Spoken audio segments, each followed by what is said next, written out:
Apa tujuan dari Injil? Apakah hanya sekedar keselamatan? Bukan, saudara. Nah, tapi karena ya orang-orang percaya ini di luar jalur, jadi pemahamannya itu terbatas. Dan kita harus, Bapak Ibu harus dibawa kembali ke dalam jalan yang Tuhan sudah siapkan. Bagaimana Tuhan perlihatkan bangsa Israel? Tuhan jadikan bangsa Israel contoh keluar dari Mesir sampai ke tanah perjanjian. Itu perjalanan. Dan kita tidak bisa berbeda dengan mereka, karena polanya adalah mereka. Mereka keluar dari Mesir, kita juga keluar dari ikatan dosa. Mereka berjalan sampai tanah janji, kita sudah juga berjalan sampai kepada tujuan, atau saya selalu katakan destiny. Jadi perjalanannya sama. Karena Tuhan yang telah menetapkan jalan yang harus ditempuh, maka sebenarnya kita yang percaya juga harus jalan demikian. Tapi bayangkan pemahaman tentang hal ini tidak dibukakan. Kenapa tidak dibukakan? Karena pemimpin-pemimpin tidak lagi terkoneksi dengan akar iman, yaitu dari bangsa Israel. Mungkin saya nggak tahu kenapa, mungkin dianggap ya itulah bangsa Israel. Tapi ini penting. Ketika saya melihat orang-orang percaya, wah, fondasinya tidak kuat, muncul pengkhotbah yang mengatakan apa yang sudah ada di perjanjian lama itu tidak bisa diterapkan oleh orang-orang hidup dalam perjanjian baru. Bagaimana maksud? Paskah itu adalah ajaran perjanjian lama. Kalau yang perjanjian lama tidak boleh diikuti, termasuk Paskah, termasuk Pentakosta, karena itu adalah hari rayanya orang Yahudi. Nah, itu orang Kristen nggak tahu kan hal itu. Akhirnya mereka tersesat dengan nggak perlu lagi ya. Akhirnya orang Kristen berjalan tidak punya fondasi.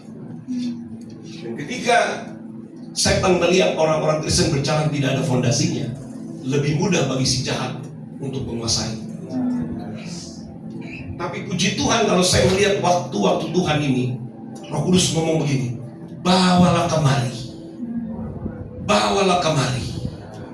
orang-orang yang akan bersepakat. Yang bawalah kemari itu diambil dari ini, Mazmur 50 ayat 5. Bawalah kemari orang-orang yang kukasihi, yang mengikat perjanjian dengan aku berdasarkan korban sembelihan.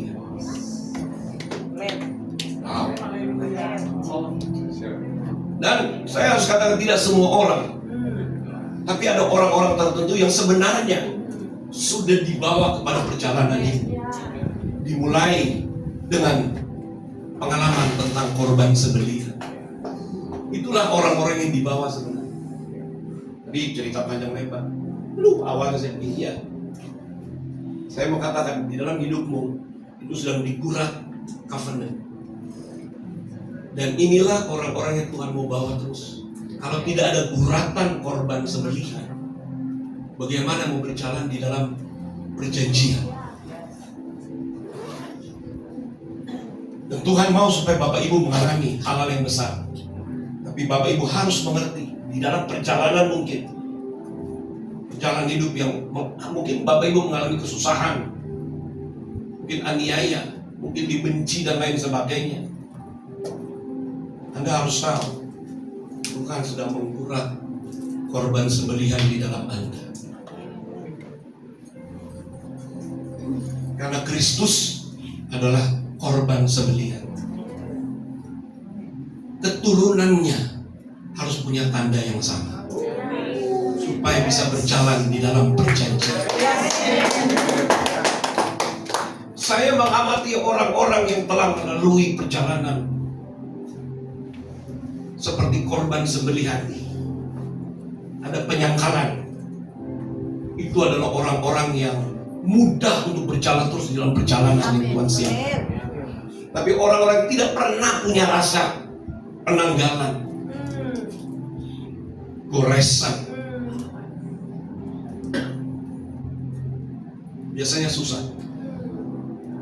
Tapi orang-orang yang punya goresan, saya mau katakan ya, kalau mungkin hatimu tergores dan saudara terluka oleh siapapun, saudara jangan benci orang mungkin yang melukai hati saudara.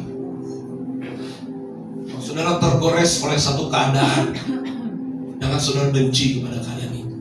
Karena Bapak Ibu tidak pernah tahu bagaimana Tuhan sedang menggurat perjanjian korban sembelihan di dalam hidupmu. Mungkin saudara dibenci oleh keluarga, diasingkan oleh keluarga.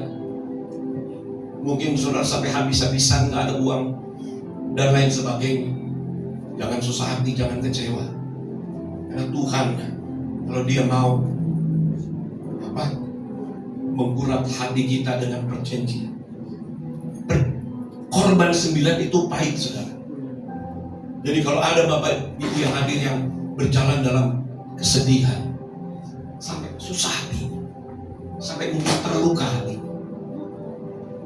saudara jangan benci terhadap keadaan, jangan benci kepada orang yang melukai hatimu, karena Tuhan bisa izinkan pakai siapa saja supaya Dia menggurat hatimu dengan perjanjian. Orang yang hatinya tergurat pasti mengerti korban Kristus, dan orang ini akan berjalan seperti apa yang Tuhan mau, dan berjalan di dalam perjanjian dan mengikuti apa yang Tuhan sampaikan. Di sini saya lihat ada orang-orang yang seperti itu. Mungkin Bapak Ibu tidak cerita, tapi Roh Kudus kasih tahu. Ada di antara saudara yang berjalan dalam kepedihan, tidak dianggap. Tapi saya mau katakan ya, kuatkan dan teguhkan hatimu. Dan Tuhan sedang menaruh materai perjanjian, dan Tuhan sedang berkata, mari kembali. Aku sudah menggurat perjanjianku, korban sembelihanku gurat di dalam hatimu. Dan Tuhan akan bilang, ayo mengenal yang benar, berjalan di dalam yang